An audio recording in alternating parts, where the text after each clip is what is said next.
Welcome to the Elements of Spirit readings for the week of July 10th, 2017. This is the reading for Agua, water, which includes the sun signs of Cancer, Scorpio, and Pisces. The ether affirmation for this week: I accept my authority in this moment, and I make all choices with love and sovereignty. Wait, is that it? Yeah, that's it. I accept my authority in this moment and make all choices with love and sovereignty. I am the diva, but I act like a saint, not a diva.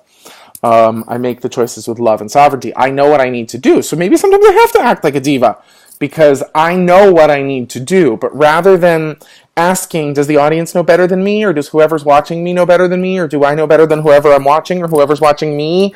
What do I have to do? I'm the frickin' diva. I'm in charge. I accept my authority in this moment. I'm here to sing, and I make all of my choices with love and sovereignty. So if I have to tell you to fuck off in a whisper because I'm resting my voice, I'm going to do it, but I'm going to do it with love. Darling, please fuck off. I have to conserve my voice. I have a song to sing. Love you, bye. Okay, that's your ether affirmation for the week. Let's see what water is. It's coming fast. I refuse to submit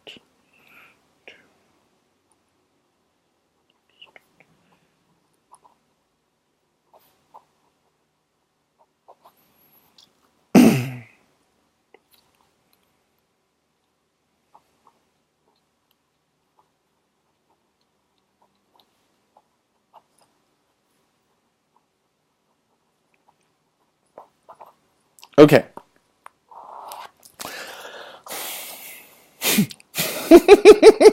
Okay. This is not the affirmation, but it's strong, so I'm going to give it to you because it's fun. I refuse to submit to externally imposed toxicity.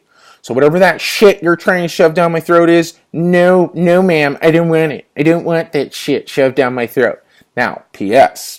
There's no such thing as an external force, right? An external force wouldn't be coming at you unless there were something internally that is magnetized to it, or that has an affinity with it, so that that because it calls it to you, it calls the missing piece of, oh, that shit is outside of me. It calls it to you so that you can see it inside yourself, call it up, interact with it, interact with the external and the external and the internal, and clear it, heal it by finding forgiveness and being like, oh, whatever that external thing was that was getting shoved down my throat, if I had dealt with this thing inside of myself, maybe I wouldn't have needed to learn that lesson. So the thing is I refuse to submit to externally imposed toxicity.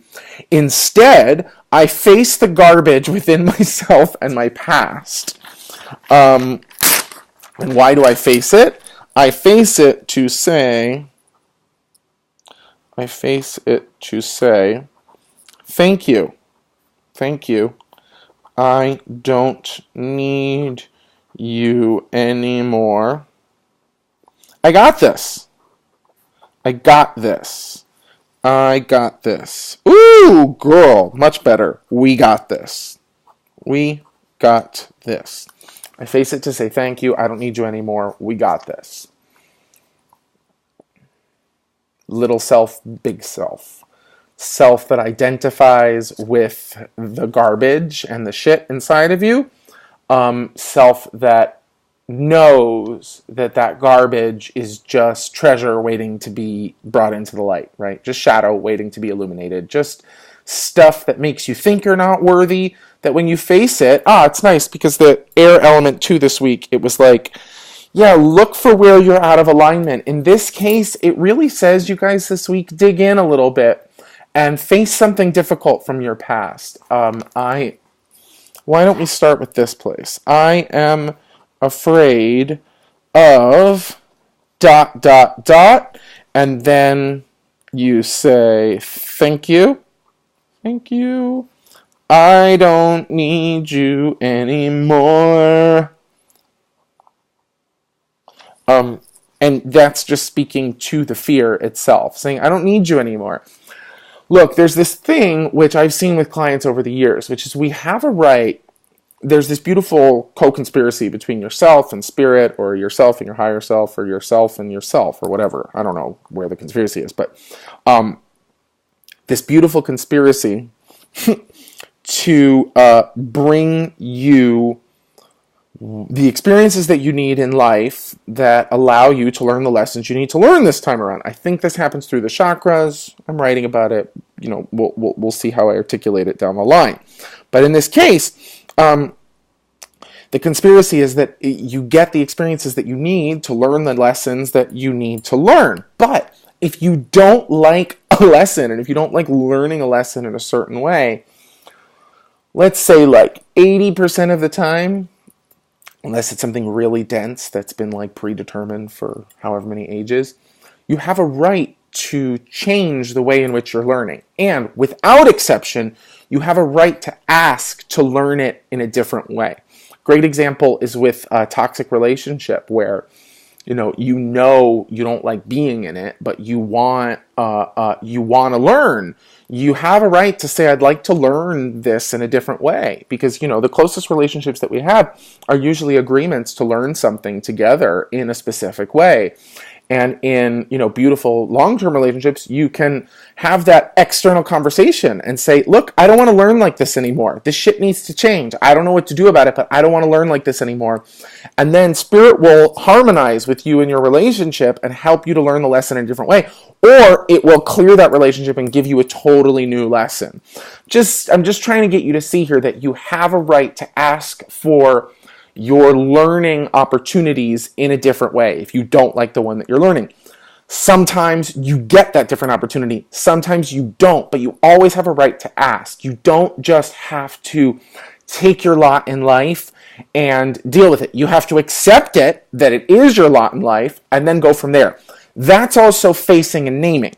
So in this case, I face the garbage within myself and my past in order to say thank you. I don't need you anymore. We got this. Little self and small self. We got this. We choose to learn a different way. And we do this by saying, I am afraid of ... fill in that blank. And that's something that you can say, thank you, I don't need you anymore too. So,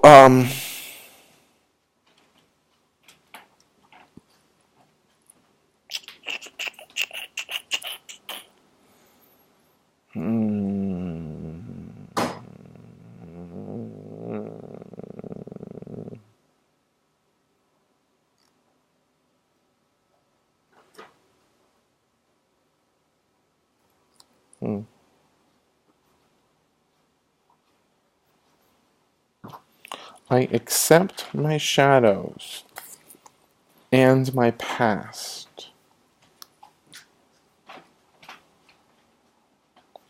I name my fears and conquer. I name my fears and integrate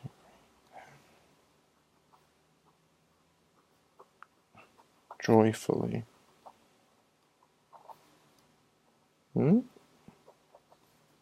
Love it. Okay, this is deep, guys. I accept my shadows and my past. I name my fears and integrate them. I fully embody myself. I accept my shadows and my past. I name my fears and integrate them. I fully embody myself. One more time. I accept my shadows and my past. I name my fears and integrate them. I fully embody myself. Now. Yay, I fully embody myself now. Okay, so the idea here is the energy that you've been wasting scanning the audience, that we're all wasting in the ether, being like, who's watching me? Who am I watching? Who am I watching? Who am I watching me? Those are just stand-ins, external representations of the internal fears. I refuse to submit to externally imposed toxicity. No matter what you fuckers throw at me, I'm not submitting to it. Instead, I face the garbage within myself and my past. I face it to say, thank you, I don't need you anymore, we got this. And if you need some help with that, we have a little baby exercise. I am afraid of ... fill in the blank, whatever that fill in the blank is. Thank you ... I don't need you anymore. We choose to learn another way. We got this. Affirmation. I accept my shadows and my past. I name my fears and integrate them. I fully embody myself now. That one will work well with like a 10-15 minute repetition meditation, because then it's almost like you finish the meditation, you go about your life, and you get an opportunity to face your shadow, face your past, name your fear, integrate it, and fully embody yourself now. So by accepting the shadows in the past, naming the fears and integrating them, you give yourself permission to fully embody yourself now. Light and dark, light and shadow,